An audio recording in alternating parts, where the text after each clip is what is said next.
Eureka! The story so far. Things which are moving have the ability to do work and to apply a force through a distance. They can be said to have work in them. Another word for work in is energy. Since energy is simply the ability to do work, and since work is measured in joules, energy is also measured in joules. The energy of movement is called kinetic energy. And now, potential energy. Once upon a time, a very small man had to do battle with a very large giant. The only thing that the small man had going for him was his sling. When he let loose with it, the mass of the stone combined with its speed to give it kinetic energy, with which it was able to do work on the giant, thereby applying force and exerting that force through a distance. The stone had energy thanks to its movement. Indeed, everything that moves has energy, even the air around us. Once air is moving, it has the energy to drive windmills. Just as when water is moving, it has the energy to drive water mills. But if every moving thing has kinetic energy, does that mean that things which aren't moving don't have energy? In that case, why are you staring up at that rock perched on the edge of the cliff? Why be frightened of it? It can't have any kinetic energy because it's not moving. And if it hasn't any kinetic energy, it can't do any work on you, can it? But maybe you'd better move out of the way all the same. Why? Because of the rock's position on the edge of the cliff. It hasn't any movement so far, but it looks as if it's on the point of having quite a lot of movement any minute now.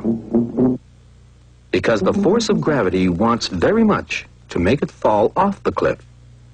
That means that, in a sense, the rock has a lot of energy stored up in it, a lot of what scientists call potential energy, or the energy of position. The slightest puff of wind, and that potential energy will immediately start being transformed into kinetic energy. That's how the energy of position becomes the energy of movement. Uh-oh, don't look now. But it's time to use some more kinetic energy to do some more work on that giant.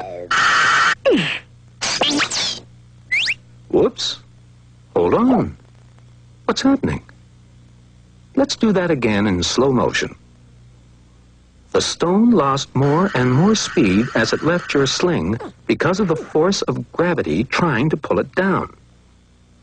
The higher it got, the slower it went, and the less kinetic energy it had. Until at last it came to a complete stop and had no kinetic energy left in it at all, and therefore no work in it, and no force that it could exert on the giant. But where did all that kinetic energy go? Is it lost forever? No.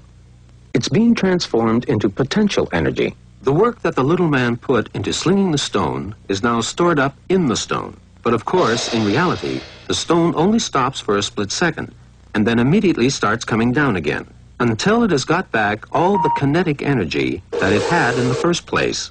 Meanwhile, back at the cliff edge, the giant finds all this very amusing. But he'd better watch out, because most of the kinetic energy it took for him to climb up to the top of the cliff is now stored in him by virtue of his position.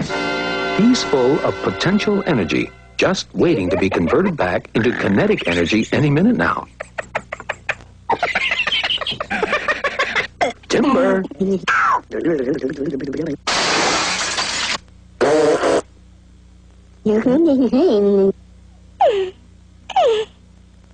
Stop your mother and mouth, young